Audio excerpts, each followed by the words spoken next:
Another day in the life of watching films. So today I'm going to be re-watching a film that I remember really hating when I saw it for the first time before. And that, of course, is Die Wimpy Kid, The Long Haul. So I remember really hating this, and I'm wondering, will my opinion hold up? Well, let's find out, shall we? So, Luke, don't watch it! Future me, what are you doing here? I'm here to warn you about a really bad film, Die Wimpy Kid, The Long Haul. Please don't watch it. It's absolutely terrible. You're going to hate it even on this rewatch. There's no point arguing with you because you're going to make me stop watching this film, aren't you? Well, I guess I'll have to give you the film then, won't I? So, here is my DVD player of it. Take it. Thank you very much, Luke. You're doing the right thing.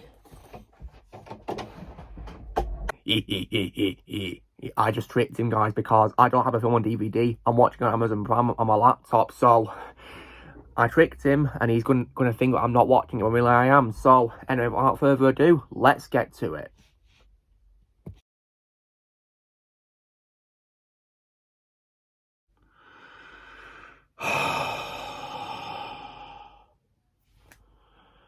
Well, that was a massive mistake, wasn't it?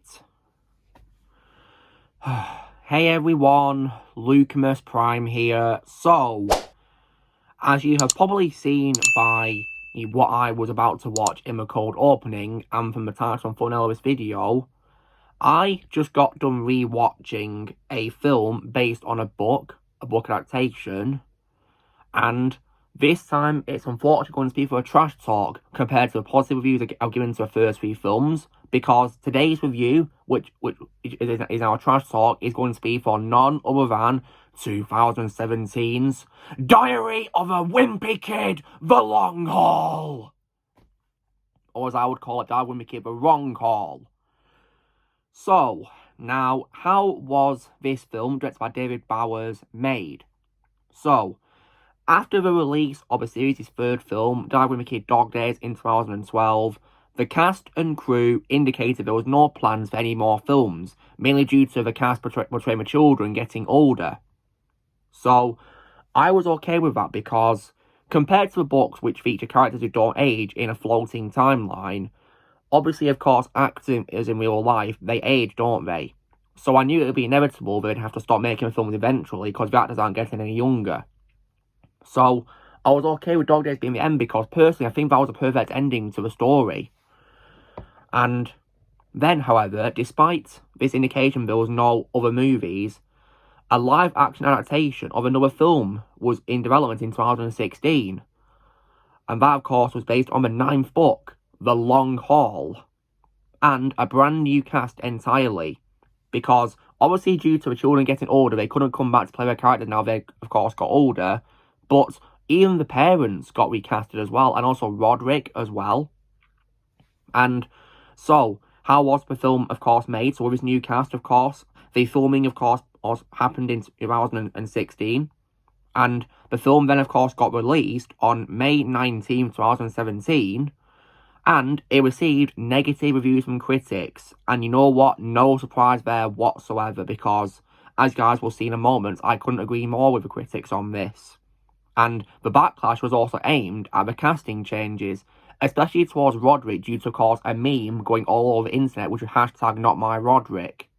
And you know, I can definitely see why, because I'll get to Roderick and the absolute bad qualities of this trash. The film was also box office disappointment, only grossing $40 million worldwide against a $22 million budget. So, this was also the last one as well to be produced by 20th Century Fox before Disney acquired it in 2019. And then, of course, before it did animated films, of course, too. When it comes to my reaction to this film, when they first announced this film and a new cast, I was disappointed beyond all belief. I don't know what they were thinking, making a new film, because I think Dog Days was a perfect ending to the films. And upon seeing in the trailer that they'd recast the characters, I was really concerned.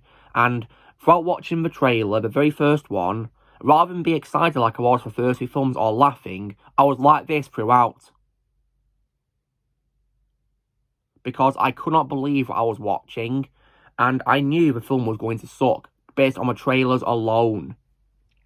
And then, I avoided the film's theatrical release in 2017 because I was concerned for it. and I eventually waited until it got released onto streaming services, and I finally got onto watching it a few years ago now, when it finally came to streaming services, and I also rewatched it last night for this video, and oh my god, this is one of the worst films I have ever seen in my life. Ever. And it's most definitely as well one of the worst book adaptations I've ever seen in my life as well. Because, let's just go back in time, shall we, guys? Because these past 3 weeks, I have watched all of the Diamond Wicked movies and reviewed them. The 3 of them. And I love those 3 films. But this, however, in my opinion, is abysmal. Like, compared to the absolutely wonderful trilogy that I reviewed already, this film is just atrocious and is just a massive trash heap from start to finish.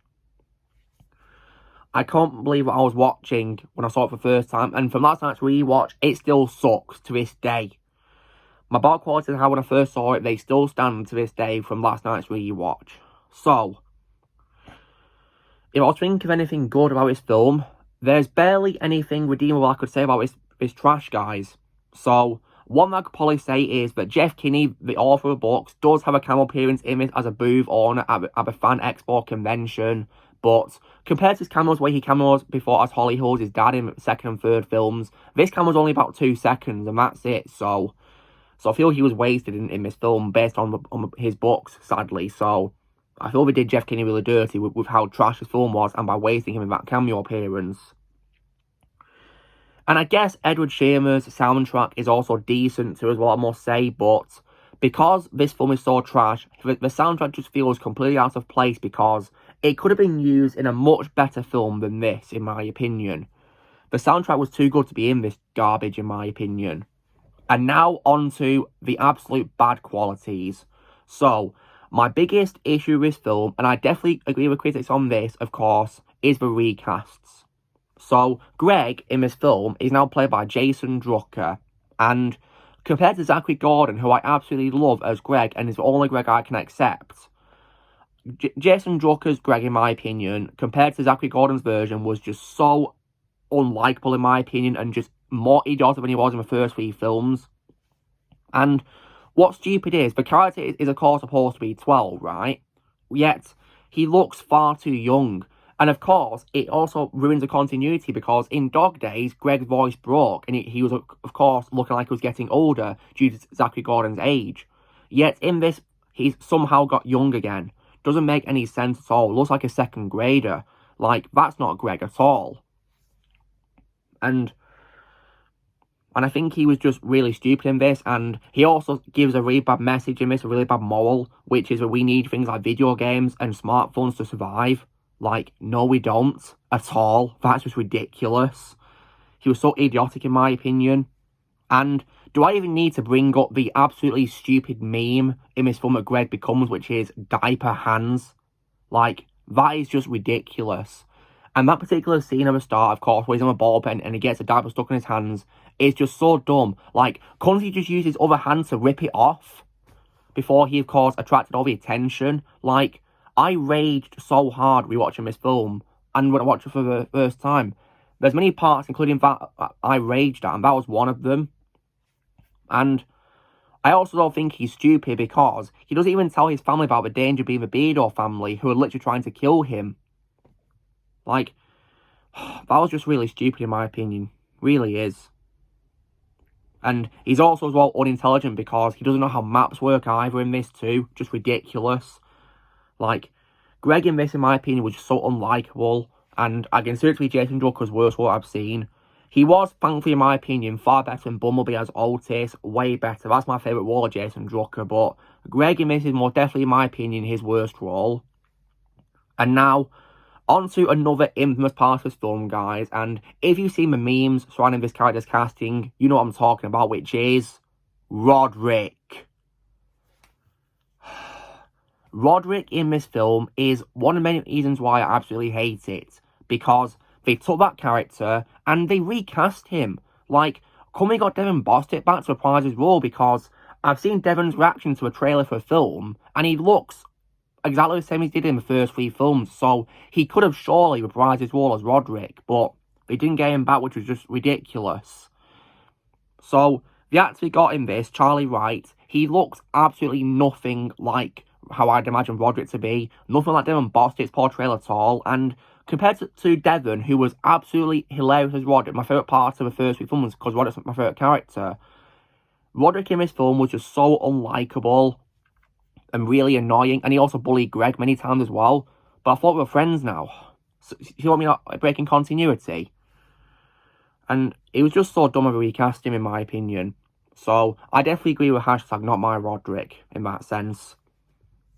Because Roderick in this didn't even look like he was related to Heffley's. Just Charlie Wright, in my opinion, was a miscast for a role, because he didn't look anything like Roderick, in my opinion. Just ridiculous. And do I also need to get started on Greg and Roderick's parents as well? Susan and Frank. Oh my god. Because this film, in my opinion, absolutely ruined Susan a lot. Because compared to the entertaining and also likeable mother Susan is in the first film, played by Rachel Harris, who also looks like her but counts by because she has brown hair, Susan in this is just so unlikable, in my opinion, and she's so threatening and aggressive, sounding angry almost all the time, and just nasty, in my opinion, like, just really selfish and immature as well, I must say. Like, do you dare get me started on the scenes where she's singing Wannabe by the Spice Girls? Oh, God. Like, just so annoying, in my opinion. And I also as well feel she's also a massive hypocrite too, because in Dog Days, she says to Frank that you can't take away what they love. But in this film, that's just what she does. Just an absolute hypocrite right there. And she also shows no care whatsoever for Greg at all. She doesn't care for him when he gets run over by a car. She's more interested in Manny taking a nap and Greg getting hurt. Like, that's your son that nearly got killed. Oh my god.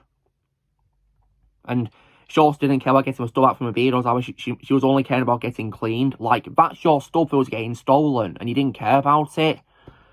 Oh my god, I could rant about Susan all day, guys, but I regard Susan alongside Batgirl from Batman and Slobbin as one of the absolute worst roles I've seen from Alicia Silverstone. Because her character was just so unlikable, in my opinion, so selfish. I hated her in this. Like, many parts in this I raged at because her character was just so unlikable. And also, do not get me started on Frank, because compared to the absolutely hilarious character he was in the first few films played by legendary Steve Zahn, Tom Everett Scott's portrayal, in my opinion, was bland as hell. So boring, in my opinion, not even entertaining, not funny at all. Like, oh my god, he was just so boring. And just out of character, in my opinion, because the character in the first few films was so funny, and he, of course, had a passion for the army, whereas Frank in this film didn't even appear to. Which was just so stupid, in my opinion. Oh my god. Yeah, I feel this film really ruined the characters a lot. And also, when it comes to Manny, he's also still an annoying brat. And just ridiculous, in my opinion, how they really ruined Manny in this. And I feel they really wasted the talents of Dylan and Wyatt Walters, the twins who played him in this. Just one absolute waste, in my opinion. And also, when it comes to Rowley, a bad quality I have with both this film and the book is that Rowley's only a cameo appearance in it at the beginning, and then he appears at the end too. And I feel that Owen as Talos was also, in my opinion, a miscast, because just like Greg, he looks way too young for Rowley compared to Robert Capron. And just so interesting compared to Robert Capron's portrayal. Robert, in my opinion, embodied everything there was about Rowley from a book, in my opinion, whereas Owen, in my opinion, did not in the slightest. And compared to Robert Capron, who, of course, was getting older in Dog Days, Riley Miss looks like he's just come out of kindergarten. So, yeah, miscast right there. And I, of course, hate how he was wasted too as well. In fact, the film even, as well, makes out that many characters from the first few films no longer exist. For example, Fregley, Chirag, and also Greg's girlfriend from the end of Dog Days, Holly Hills. Like, where were they in this? There's also a character in this who's implied to be Patty as well, based on having you know, the pigtail hairstyle, and of course as well, I'll shout to Greg when he's on, of course, but you know, abduction ride in the fairground. And aside from, of course, atrocious casting as well, the film also has unlikable characters aside from Heffley's, such as the Beardos. I personally did not like the Beardos, and I also feel this film also relies far too much on disgusting humour involving things like the toilet and vomiting. Oh my god. Like, what are we thinking of this film? Like, the first few films had humour, but in my opinion, executed it so much better than this garbage, in my opinion. Like, what happened? And also as well, the story is also really unfavorable to the book as well in many areas too as well, because I read the book a long time ago, guys, and from what I can remember, it's way better than this trash in my opinion. And if you guys are wanting proof about how unfaithful it is, then one of my close friends, Ozzy, will most likely post a comment on this video as well, and I'll pin it so you guys can see how unfaithful this film is compared to a book as well. But yeah, this film is just so unfaithful in many areas too, in my opinion. Like, just ridiculous how they massacred such a good book, in my opinion. The book is good compared to this trash. And so I don't know what they were thinking with this. They ruined many great characters, made them unlikable. I just can't believe what we did with this. And the story was just terrible. And the writing, in my opinion, was also a joke as well. Because they're, of course, going to Grandma Mima's 90th birthday party. And May also mentions in this book that if someone's based on she's dead as well. She's not alive. So that's been unfaithful. And the car, of course, breaks down on a hill. But guess what? The house where the party is literally down the hill. So, oh, what a coincidence! Oh, like, that is just so dumb in my opinion, how they did that. I couldn't believe it. Like, the writing of this absolutely sucked. They ruined many beloved characters. It's just absolute garbage in my opinion. Like, what the hell were they thinking making this film? I have no idea. Like, they ruined great characters, and the story, in my opinion, is trash. And the humour, in my opinion, isn't funny. Because when we watched a film as well last night, guys, I never laughed at all because of how bad this film was. Like, I didn't find any of the humour funny whatsoever. I thought it was cringe and just disgusting, in my opinion. Especially with toilet humour. Like, oh my god, it's just ridiculous, in my opinion, what they did with this. Oh my god. And so unrealistic too, because I want to mention the diaper hands thing, because Greg could have easily pulled it off using his other hand. And, oh my god, and also a scene where those cheese curls go all over Greg in that hot tub. Like, that's not how that works at all. We wouldn't go all over him like that and coat him orange. Oh my god. And also the scene, of course, where the seagulls nicking Greg's crisps as well. You know, was cheese curl things, and they go all over the car. Oh my god, that scene was just so unrealistic and stupid. Absolute trash in my opinion. And seriously, guys, right, if I wasn't doing this trash talk, the film would have gone off early into it because how bad it was. Like, atrocious characters, in my opinion, horrendous scripts, and a terrible story, just not worth my time whatsoever. But thankfully, now I've done this trash talk, I don't need to rewatch it ever again, thankfully. Thank God for that. Because I have no plans whatsoever to rewatch this film. I'll only stick to the first 3 films and that's it. So, that being said, guys, this is me, of course, doing my trash talk for Die With Me Kid, the long haul, as I call it, the wrong haul. In my opinion, one of the worst films ever made, in my opinion. And if I was to give a score out of 10, aside from those few redeeming qualities that I just mentioned, such as Jeff Kinney's cameo and the soundtrack by Edward Shearer, even though we didn't save the film for me, there's nothing good about this film, so I'd give it a most definite 0 out of 10. Screw it all away, it's absolute garbage. Anyway, guys, this is me, of course, doing my trash talk down with a long haul. So, you know the drill, guys. Be sure to give this video a like. Also, be sure to tell us in the comments what you guys think of Darwin McKibben long haul. If you see it, or comments below what you think. Also, be sure to join Team Prime Wrestling, subscribe, and we'll come in the future. And I'll see you all later.